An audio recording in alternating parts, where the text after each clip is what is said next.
We're born into our names, but we become family by heart. I'm Dustin Gruss, public speaker and family transition coach. When my wife and I found out in the beginning of 2016 that we weren't going to be able to have our own biological children just 7 months into our marriage, we were shook. Little did we know what lied ahead through our journey of infertility, foster care, and where we are now, having recently adopted our two beautiful boys. What we do know is every little bit of help we got along the way was priceless. And that's what we can expect with this podcast. Stories of inspiration and resources to lead you through that journey. From the heartbreak of infertility to the hope and blessings that come with foster care and adoption. We may have different stories, backgrounds, and names, but we're all family here. This is Family by Heart.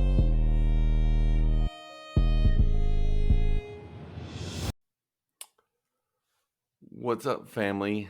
Welcome to another episode of Family by Heart. I'm your host, Dustin Gruss. It is National Infertility Awareness Week, hence me wearing the orange today. And we have a very special second episode for you this week. Normally, I'm going to be doing just one episode a week. Last week, you had my wife and my story, which is the two-part, which we shared both sides last week. This week, we already had Dr. Maria Rothenberger, who is a fertility coach and therapist and podcast host. And then today we have a special second episode of the week, which is Lauren and David Raczkowski, who are going through their fertility journey right now. And originally my idea was to have a bunch of different couples that are in different stages or different parts of the fertility journey and just kind of share their different perspectives. But unfortunately, I wasn't able to meet up with all the couples I intended during that time. And David and Lauren were able to have that special time to talk with me. And I just think their interview, their answers, their thoughts, their advice were just so powerful. I want to make sure I shared their interview in its entirety for Infertility Awareness Week.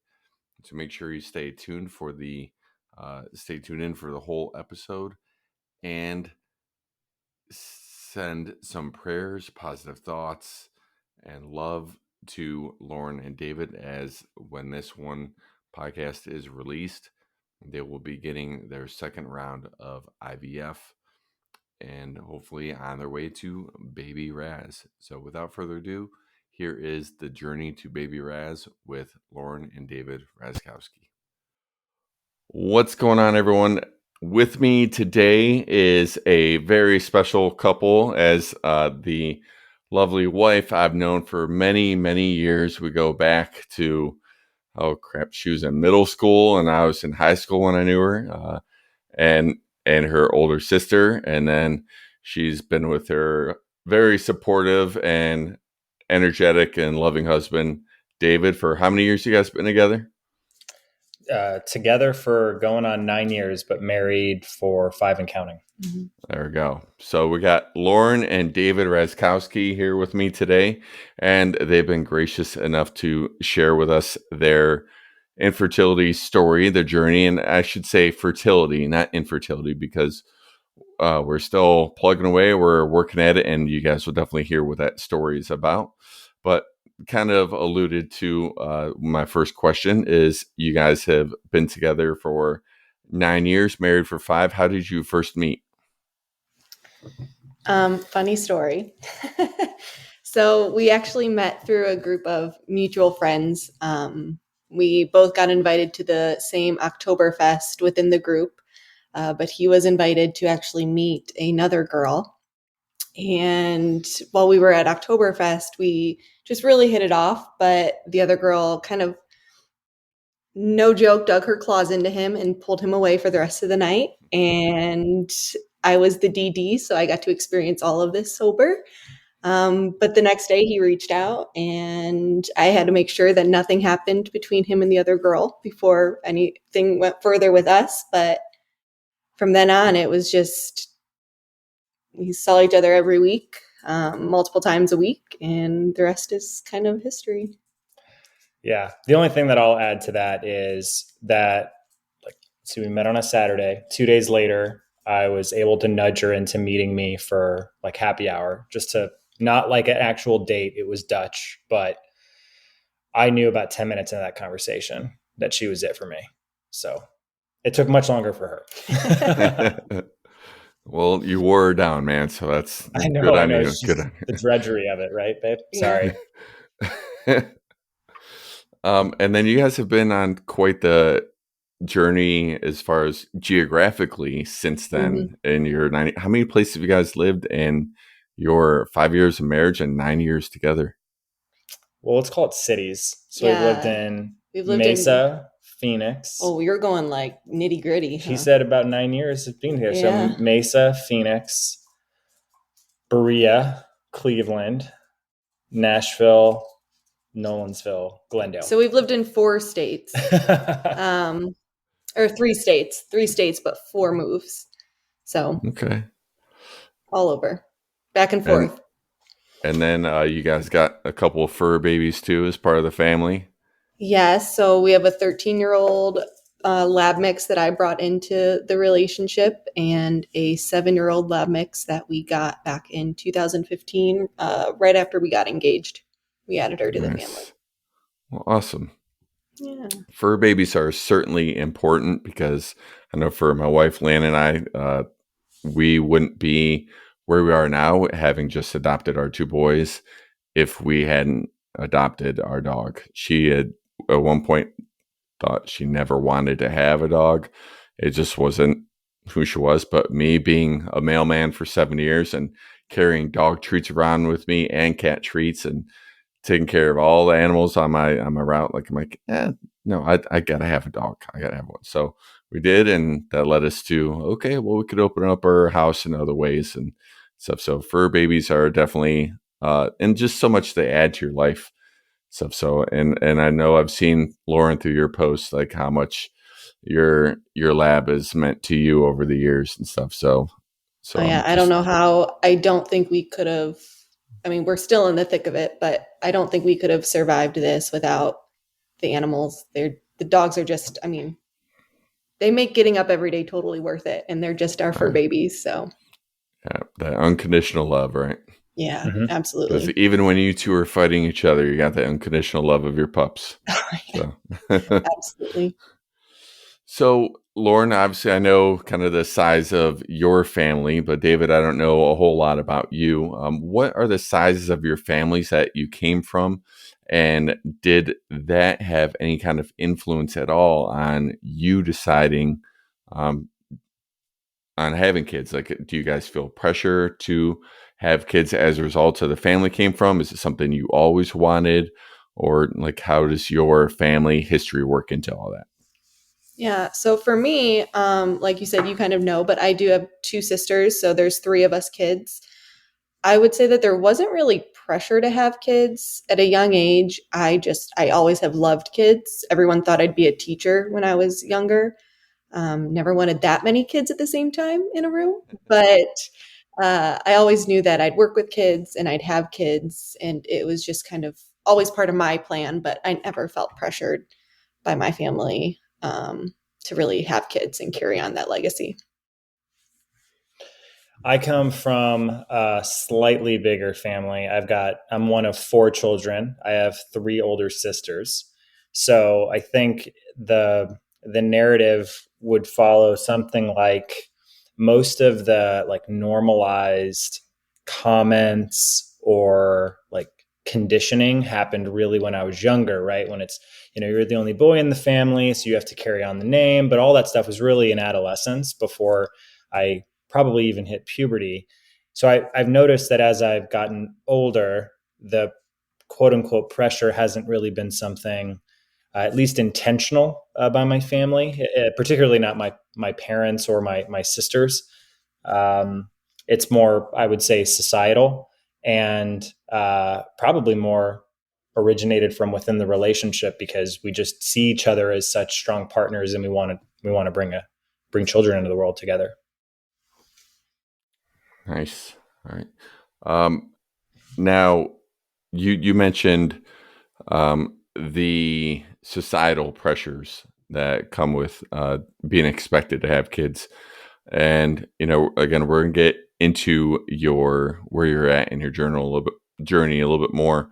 We're not going to go into your journal, and that's your private business, into your journey a little bit more. And, but at any point, have you guys talked about what it would be like if fur babies is all you did, or has it been, it's kind of like kids, we're going to have our kids, or we're going to foster and adopt and whatnot? Like, where you at on that mindset? We actually talk about it quite a bit. We've just had a long break in our journey. So in these last few months, so we've had lots of discussions about it. And we have considered, we joke about just being dinks and having fur babies and living wherever we want and traveling wherever we want. And I think we're open to it. We kind of want to see where this path leads us. And I think inevitably kids are in our future, but with the path we're on, if it can't be biologically, then we're 100% wanting to adopt. It just, we might live the dink life a little bit in the interim. And then, we're still a bit young, so we can at least give ourselves a couple of years before we dive into it. But we kind of talk about all the different routes that we can take and daydream about kids, no kids, extra money without fertility treatments, and just all of that stuff. We kind of just think about it all. I haven't heard that term dinks before. Where's that from? Oh, really? Yeah, dinks, I haven't heard dual income, no kids. Oh, okay. Yeah, All right. yeah. You would think I would know that one.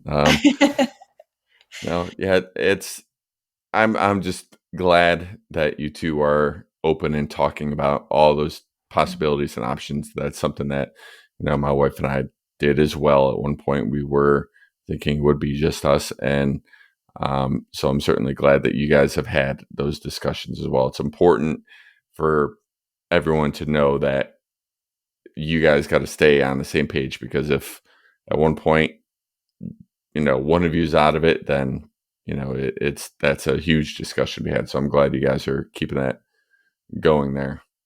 Mm-hmm. Now, infertility is defined as the inability to have children or carry a pregnancy to term after a year of trying for women ages 15 to 44. And then it's, as you get older, over 44, I think 45, that's 6 months. But there's many causes for infertility. It can be, I know it affects 10% of women, which is about 6.1 million in the US. But that's, again, not to say that it's all on the women. It's 1/3 of the reasons cases are due to the woman, 1/3 is due to the husband, and then the other third is combination of both or unknown circumstances. And I know you guys have taken the strong stance of it's not him or me or him or her, it's us. So, but can you kind of elaborate maybe what diagnosis you have been given, why it's been taking a little bit longer, and what kind of outcome they've projected for you guys? Absolutely. So our only diagnosis at the moment, and I say at the moment because I still think we're missing something, but our only diagnosis at the moment is male factor due to balanced translocation. And so essentially what balanced translocation is if you think of like your DNA ladder and you have the 20 or 40 some chromosomes, whatever, 20 some chromosomes. I don't know the numbers. Scientific. We're getting very scientific. But anyways, there are two DNA strands that are essentially broken off and swapped with each other. So David's breaks are on chromosome 14 and chromosome 21. So a piece of his 14 is on his 21 and the piece of his 21 is on his 14. So essentially he's totally normal, functioning human, but it affects fertility. And it's a genetic thing. So we knew that we could have this cause when we went to have kids. Two of his sisters have it, and it's only a 25% chance that you pass it on. So we were expecting, well, if two of his sisters have it, that's already 50%. I doubt we have it too. Well, no, it's 75% in his family. So that's the only diagnosis we have at the moment. And given that and the testing that they have out there on embryos, the doctors are very hopeful for us to be able to have our own biological children someday. But the fact that we've never been pregnant leads me to believe that there is something else going on. More importantly, not importantly, but more with me as well. So I definitely think that we need to do some more digging and figure it out. But that's our only diagnosis at the moment, is just male factor due to balanced translocation. Yeah, big words, a lot of math there. Some math was easier than other math. The 50% thing was a lot easier than the chromosome count. So we'll stick with those kind of numbers. That's about my level as well. There you go. So, so clearly then all these things and loosely know the terms and and the math and stuff. But what other science and medical steps have you guys taken so far on your journey that we've kind of alluded to and hinted at so far? But what have you guys been doing so far? Holy buckets. It's been a long road. Okay, so we started trying in June of 2019. We decided we wanted to go start trying to have a family. We had just gone through a family vacation with my family, and we're like, all right, let's do it. And we just couldn't. Nothing happened. And so when I saw my doctor, my OB, given his familial balanced translocation, she didn't want us to wait the full year. So in March of 2020, when everything was shutting down, we started talking to doctors. And so, of course, we had a whole bunch of tests run. That's when we found his balanced translocation. With the REs, the reproductive endocrinologists, they have a long wait. So we did have to wait a few months just to get to talk to somebody. And once we did, yes, they did the analysis to check him. They did a karyotype, which is how they found the balanced translocation. I had every test under the sun done on me. And I had to have a surgery to remove some polyps in September of 2020. And right after that, we started on medicated cycles. We did 4 just medicated cycles, meaning I took Clomid for 3 to 5 days and just tried naturally. That's how his parents ended up getting pregnant with balanced translocation. And that's how one of his sisters ended up getting pregnant. So we were very hopeful. Didn't work for us. So in January of 21, we did IUIs. So we started with IUIs, where they take his sperm and they just inject it into me. I always think of like a turkey baster. It's kind of just a fun way I have to think about it. But we did 4 of those between January and June, and it didn't work for us. So then in August of 21, we did our first round of IVF. And in the midst of that, right before our egg retrieval, we found out we were moving to Arizona. So it's just kind of been a whirlwind. But with IVF, we had very good success with the numbers. We got 9 eggs, which given my AMH level is pretty good. All of them were mature. We ended up having 7 fertilized, which was amazing, and 5 became blastocysts, which was, that's over 50%. Most people don't get those numbers. But unfortunately, our embryos have to go through testing to check for the balanced translocation to make sure that they are balanced. And all 5 of our embryos were abnormal. So we ended up back at square one. So with the move, we've talked to a couple doctors here, did some genetic testing. The doctor wanted to just make sure we weren't missing anything else. Came up that we are both carriers for cystic fibrosis, which means that we have a 25% chance of passing on cystic fibrosis and having a child with cystic fibrosis. We also have an increased risk of having a child with Down syndrome just because of the way his balanced translocation is. So now our embryos in our next round have to go through 3 different tests, and we couldn't pass 2, so I'm a little nervous to have to pass 3. But It's been rough. It's been tough. It's been a roller coaster, but we're getting through it.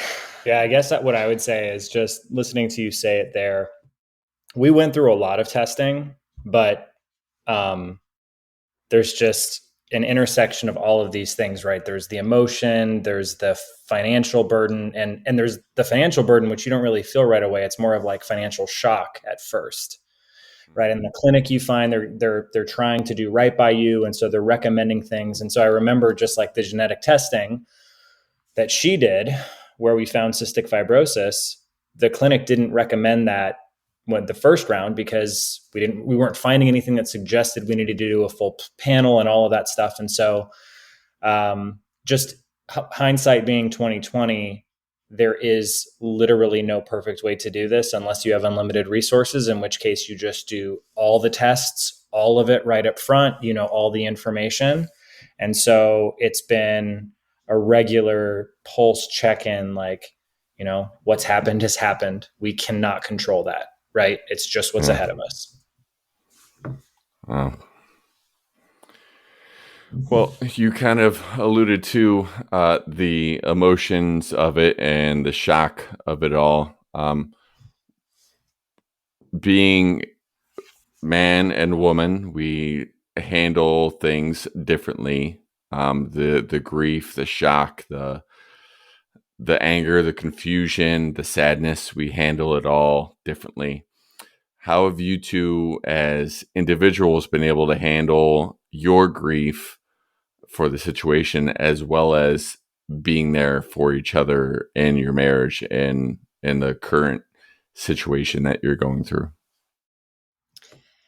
Yeah, I think, as the woman, I've definitely felt a lot more of it. The doctor's appointments, the shots, the hormones raging through my body all the time.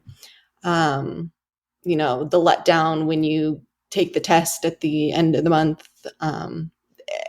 It honestly has been really, really hard for me. When we were trying naturally, I ended up getting to a point after a few months where I would have panic attacks around ovulation because it just wasn't working. Had to go back on anxiety meds.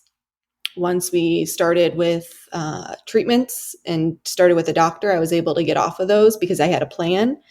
And then these last few months, the biggest thing that's helped me is going back on anxiety meds, because I couldn't make it through a day without being on the verge of a breakdown. I didn't want to see anybody. I didn't want to talk to anybody.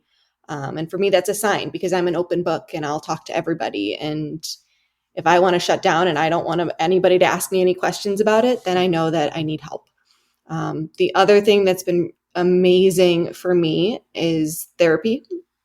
Going to see a therapist is just been who specializes in infertility, who kind of just understands the world, and you're not sitting there explaining to them what exactly you're going through. They know the appointments, they know the treatment types, they know the different tests. That's been so big for me, to just be able to take it off of him, because that's where it was all going at one point, was to him. And just put it on somebody else and know that I can work through it with her before I have to sit down, if we do have to have a conversation, and talk through it with him.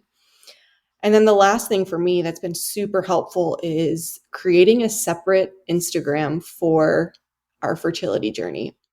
Not only has it been helpful for me to just kind of document as we're going along and keep track of things, but the community on social media in the infertility world is just amazing. I've met some amazing women through this and have got to meet a lot of them in person, have built relationships with people all across the world, cheered people on as they're going through treatments, cried with people as they've, had failed treatments.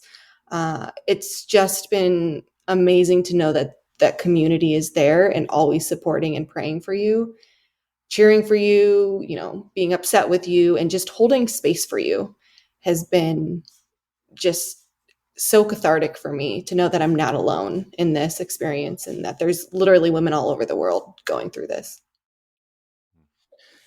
So I remember when we got my karyotype test back that said, you have balanced translocation, sir. No wonder you haven't been successful conceiving. And I remember Lauren being very, like Johnny on the spot with the right amount of sensitivity and like care about the situation, expecting that I would react a certain way.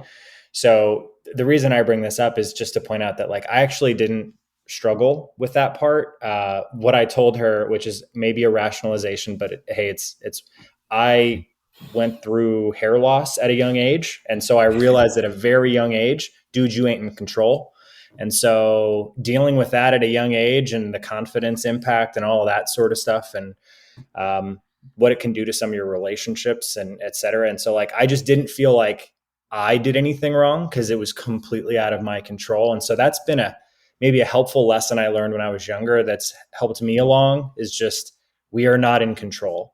I think Lauren finding an outlet, both in professional sense through counseling and through her social media, which, you know, for your listeners, Dustin, like guys, gals, whoever, if you grieve or communicate differently, like I'm significantly more of a private person than Lauren is. I had reservations at first, but it was actually so helpful. It displaced the pressure from being on our relationship, and it found a new home. And so then Lauren and I could talk about things more constructively as a couple. So like, be open to those things and let people grieve the way that they need to, would be what I'd say there. I would also just say, I think we both agree, like our relationship has somehow gotten stronger through this. I couldn't give a formula. I think it depends on each person, but it's just, you know, I have to put her ahead of me and she has to put me ahead of her, and be willing to do that at a time when you're potentially at your lowest. And the other thing that I would just say to men is, don't complain. Don't ever complain. The woman's going through so much more than you are. And we will never be able to understand. So just don't complain and feel okay letting your guard down. There is no right way to be a man, no wrong way to be a man. Literally, you are just on this roller coaster with no steering wheel. Just go with it and be there for your partner.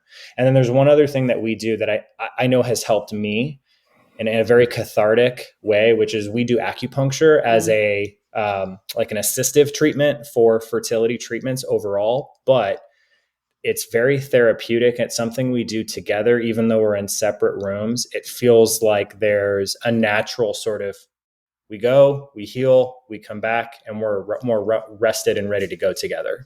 So that was all, I mean, both of you just beautifully said. I love every bit of that. David, write the men's Bible on this, dude. Like that, like all that. Seriously, it's fantastic.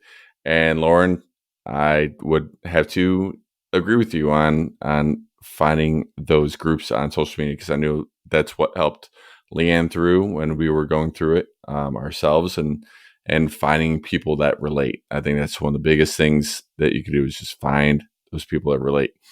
Which brings me to the next question. And that is, when you're going through a journey like that, you have friends, family members, high school friends, acquaintances, Joe, Susie, whoever at work that, you know, they mean well, and they want to tell you, you know, give the pat on the back and encourage you and say, keep going and stuff. And they mean well, but sometimes they say absolutely the wrong thing.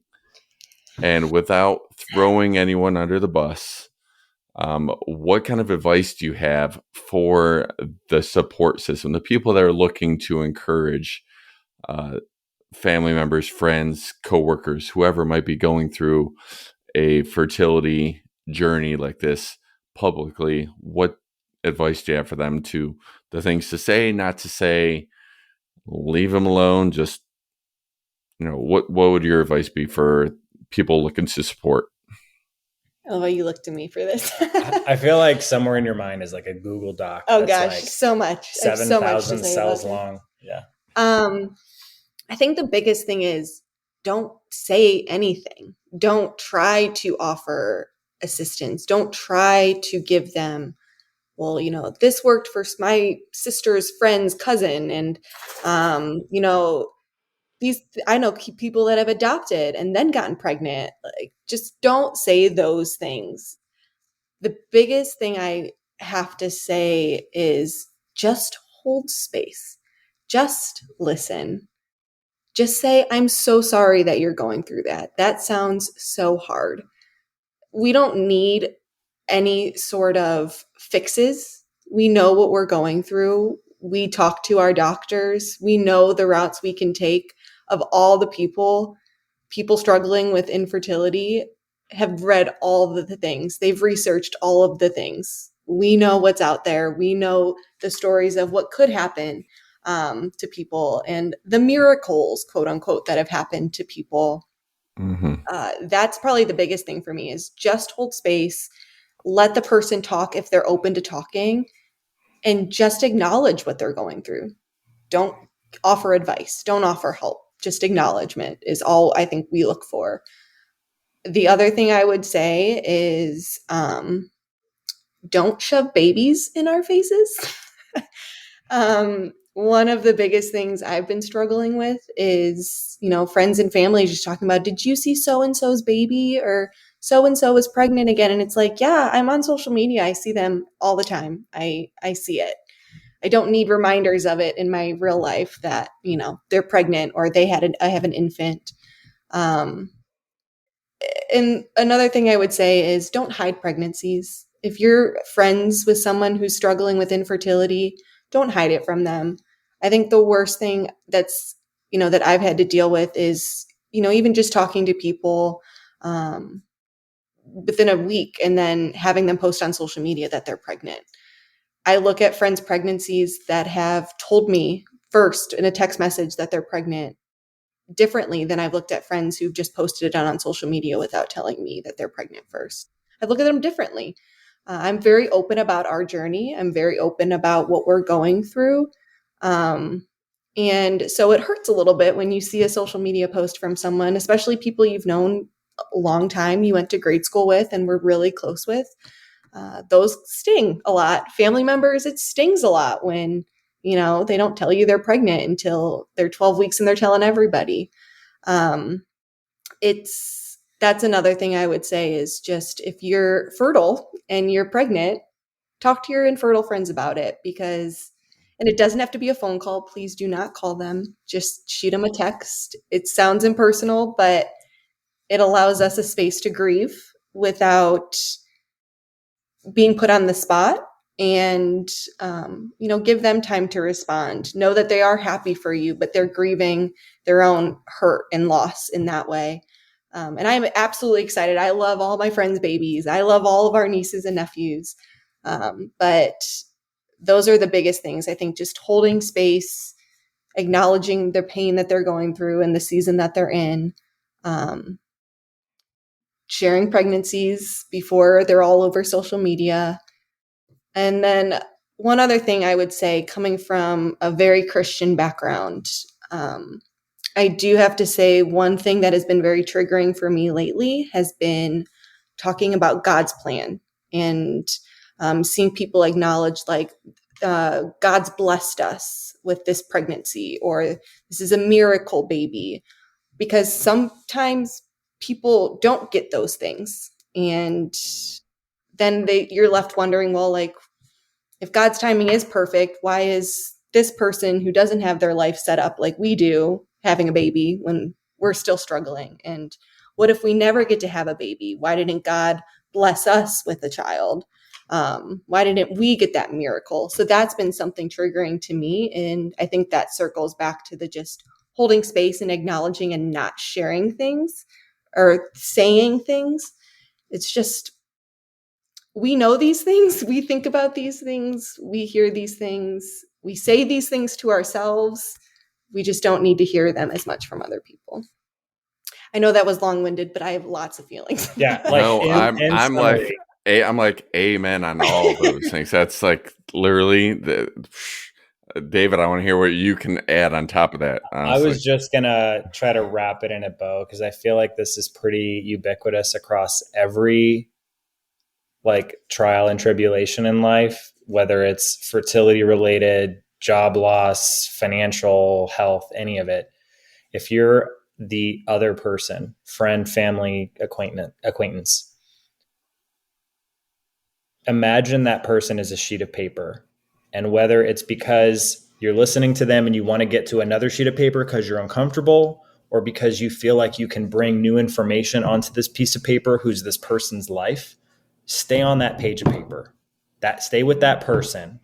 As soon as you start rationalizing, as soon as you let your mind slip there, stop. Do not rationalize. Unless you're a paid professional or that person is asking for your advice, just be there as a support. That is all that need be done. And I would say that's true about literally anything. Don't rationalize. And also anecdotal evidence, like my grandfather smoked cigarettes for 70 years and he was okay. Like that's helpful, except for like millions of people died, right? Like anecdotal evidence on 1 or 2 miracle pregnancies does not matter, unfortunately. Good for them, but just don't present anecdotal and don't rationalize. Just be there. And the one other thing I would add too is if you do have friends that are struggling through infertility, check in on them. Just reach out to them. And you don't even have to ask like, where are you at in treatments? In fact, don't. Just say like, yeah, how just are say, you? how are you doing? Thinking about you. Do you need anything? Yeah, thinking about you. It's amazing how many people are afraid to bring it up to me. And I mean, I am legitimately an open book. And people are still afraid to bring it up to me. And when I had a friend reach out to me today and just say, how are things going? And she's like, I hope you don't mind me asking. And I'm like, no, I appreciate it. It means that like, I know people are out there thinking of me and praying for me and keeping us in their mind. And that means a lot, is just checking in, seeing how you're doing, just knowing that people are thinking of you. Yeah. David, you actually added to what she had to say before. So Yeah. dude, because she had nailed it, but like that sheet of the paper analogy, I loved it. That was awesome. That was very good. But I 100% agree with everything you guys said there when it comes to all of that. And the one thing I will add, and I'm not trying to discount your feelings, but I think the point you made about the Christian background and like, well, God blessed us and stuff, like, I can tell you, being on the other side of it, where we are now, I think when it comes to God's plan in general, I think you don't see his plan until later on. You're on the other side of it. So I think that's where a lot of people are coming from. And again, I'm not trying to discount your feelings. I'm just thinking that's where people come from. But I get why it's triggering, because that's where we were as well. Because the day we found out about our infertility was the day Leanne started her job at the church in children's ministry. And she's like, well, how can I work in a church when God just took this from me? Like, and so it's definitely, but now where we are, it's completely different. We see, okay, God's plan was a little bit different, but you know, you have every right to feel the way you feel in that, and how that it is triggering for you, because what triggers you might not trigger someone else, but it's triggering for you. And that's absolutely. And we are all entitled to our feelings. David, were you going to say something? Or? I was just going to, like, we could probably have a whole separate interview about, because my dad's a Catholic deacon. Oh yeah. Faith and infertility is a hot topic right now. So we could go way into that, but I guess, Dustin, I totally agree with your point there. And like the way that I sort of think of that is the way that in society prayer is talked about as like, a a third-party design manifestation. Like, you're saying prayers does not mean that's God's plan for you. Mm-hmm. Thing one. Thing two is, don't project the blessings of God's design for one person or a couple to another. So to your point, God's plan is different for everyone. Just don't project. So if you can't do that delicately, just don't. Just say, I'm praying for you. And that's good enough, right? But I totally agree with you. Absolutely. And the other thing that came up in what you're saying and your how some friends talked to you beforehand, other friends didn't, how much has those Facebook announcements triggered you? And Dave, has there been any times where someone told you first so you could break the news to Lauren instead of her finding out from Facebook or something else? Like, have you ever had to be the one to break the news to her? Yes. To answer that back end question, Dustin, that did happen with a family member. It happened twice. It happened once with his best friend, which I was totally accepting. Once with my best friend, mm-hmm. and then once with one of my sisters, and that one hit closer to home for Lauren for a variety of reasons. So yes. But Say no more. Facebook announcements are very triggering. If I don't know they're coming, like if I didn't know that somebody was pregnant, or what's been really hard lately is seeing second pregnancy announcements for women that got pregnant after we started trying with their first. So now seeing people on their second kids when we still are struggling to get one, or to have one, I should say. They're very triggering for me. I go on my social media account, my personal one, very rarely anymore. Facebook is just not a place I like to frequent at all anymore. The pregnancy announcements on my infertility account, I look at those totally differently. Most of the time too, we're expecting it because everybody's sharing transfers and shots, and you just kind of expect it after a while with these girls. But the personal ones have been super triggering. They were really bad, back in the beginning and probably the first year. And then COVID, the quarantine babies, those were really hard to see. Such a wonderful name, right? What wonderful. Love it. If only it worked that well. But I think they're getting better. I think it's now like the second pregnancies are the people that are super young and like kids that I've babysat who are now having babies. And it's just like, holy smokes. Yeah. Not getting any younger, but yeah, they're definitely triggering for sure. How many babies do you think are going to be named like Pfizer and Johnson and Moderna? Corona. Delta. Corona, yeah. Hopefully that number is less than 100 combined. Hopefully. Yeah. I hope so. I would feel bad for the kid named Omicron. Right. What kind of advice, to kind of go back to David's term of wrapping things up in a bow, what kind of advice do you have for a couple starting to try now and it just doesn't seem to be taking yet? I would say my biggest things that I say to friends that are starting and are struggling through it, get tested. Don't wait that 1 year mark. Don't. Just go get tested. Figure out if you feel something's wrong, trust that intuition and just go to a doctor. I wish we would have gotten him tested before we even got married. We put it off for a long time because it's an expensive test. And like I said before, we didn't think he would have it. Hindsight, wish we would have gotten that tested and we would have been able to know right off the bat that we needed to jump into treatments. But that's my biggest thing is just get tested, find out if there's anything going on. It doesn't hurt, even if the answer is no, you're fine and you can get pregnant, 5 months down the road. It might just take you a little bit longer.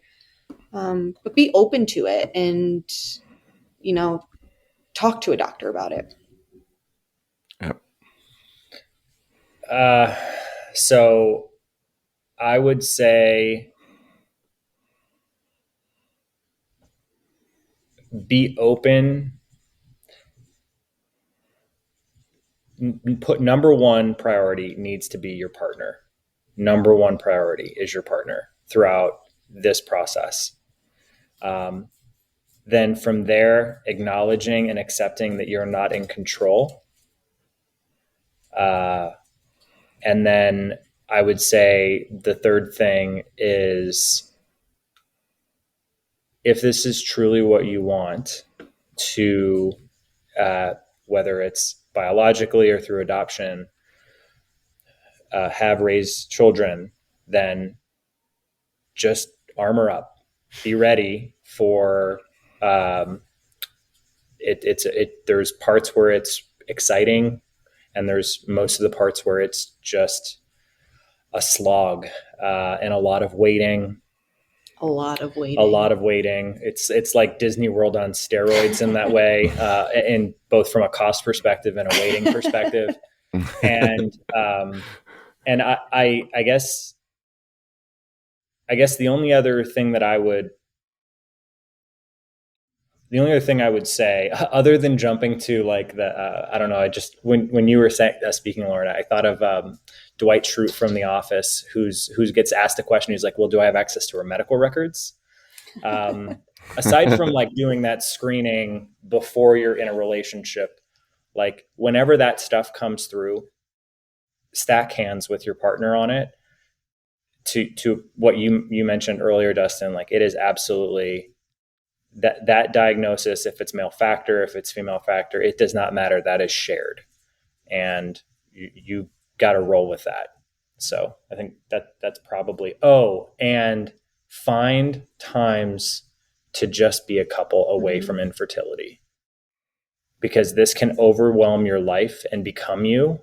And then everything is on that tipping point. And if you're unsuccessful, then what do you do? So make sure you stay centered in your relationship first. Aside from moving to 4 different states and however many cities, what do you guys do to step away from the fertility? Travel. We travel. We love to travel. Sometimes we'll just play game nights and just kind of or we just sit on the couch and watch TV together and just be. We love to hike together and just get out. That's where I find peace, is on the top of like a mountain. Whereas he likes to go hiking and make it an exercise and just get up and get down. But we do like to spend some time on the top of the mountain and just kind of sit and be. But honestly, like we did a lot of work on ourselves as a couple ahead of time. And I think that it prepared us in a way for what we're going through now. And I think we've just always kept us together as a focus, even if we're sitting on the couch, even if we're having a game night where we're just sitting at our kitchen table playing board games together. Just prioritizing time for the two of us has been just something we've always kept. And don't put that time, like we haven't put that time on a pedestal in terms of like it has to be something that looks or feels a particular way. Like we were able to plan a trip to Hawaii. What no one knows is we were able to do it very economically for a variety of reasons. So it was awesome. But like, you're spending all of this time, energy, money on trying to land a successful pregnancy that any multiple minutes of not thinking about that, whether together or separate, is good, is healthy, is healing. And so it doesn't have to be big. It could be as simple as a picnic. So don't put it on a pedestal. Just make time for it. I also think that one big thing for me has been taking time for myself so that I can be together when we're together. Taking time away from infertility for me lately has been jumping into a fiction book where I can literally escape the world and be in a totally different story for a little bit. That has been very helpful for me. And I think that being able to focus on me for that little bit of time allows us to then be, together when we get to be together. Nice. And lastly, what is the next step for you guys and your family? I know you announced it on your social media handle, but what's the next step for you guys? So next step for us is I go in on Monday for a baseline ultrasound, and hopefully we get the green light for stims for our second round of IVF to start on Thursday next week, which is super exciting. We've waited. Should come tomorrow. Our meds should get here tomorrow. We've been waiting 8 months for this, so we're hopeful for round 2, but hopefully next week during National Infertility Awareness Week, actually, we will be starting round 2. Nice. Oh, there's one more thing I forgot to mention during advice, and it was just this.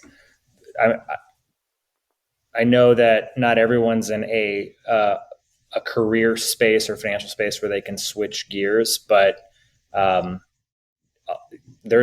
it's a buyer's market in the job market right now. And so there are companies out there who have fertility benefits for couples who are not, who do not currently have fertility benefits through your insurance.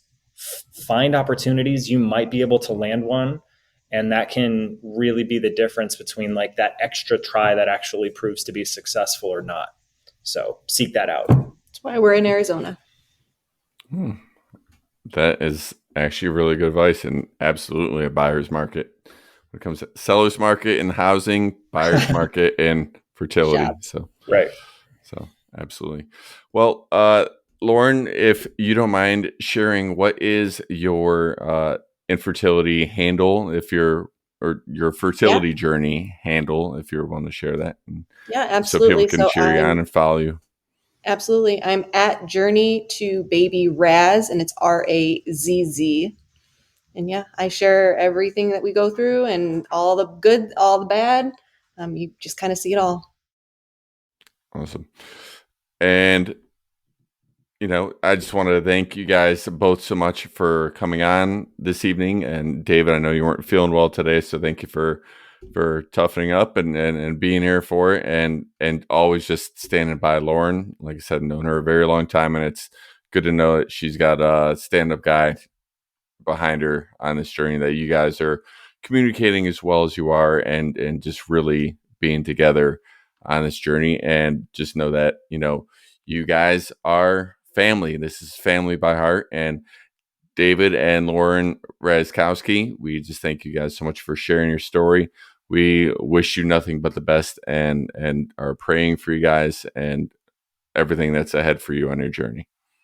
Thank you. We appreciate it. Thank you. Thank you. What's up, family? Dustin here. Thank you so much for tuning into Family by Heart. If you want to be a part of the family, please make sure that you subscribe to the podcast, as well as follow me on Instagram, Family by Heart Pod. And if you have a story to share and want to lend some inspiration, motivation, and knowledge to our listeners, to our family, please reach out to me, Dustin at stepuptogreatness.com, or DM me at Family by Heart Pod. And stay tuned for a exclusive group page on Facebook of Family by Heart, where you can make sure that you are lending that support and encouragement to our listeners, to our community, to our family, because we are born into our names, but we become family by heart.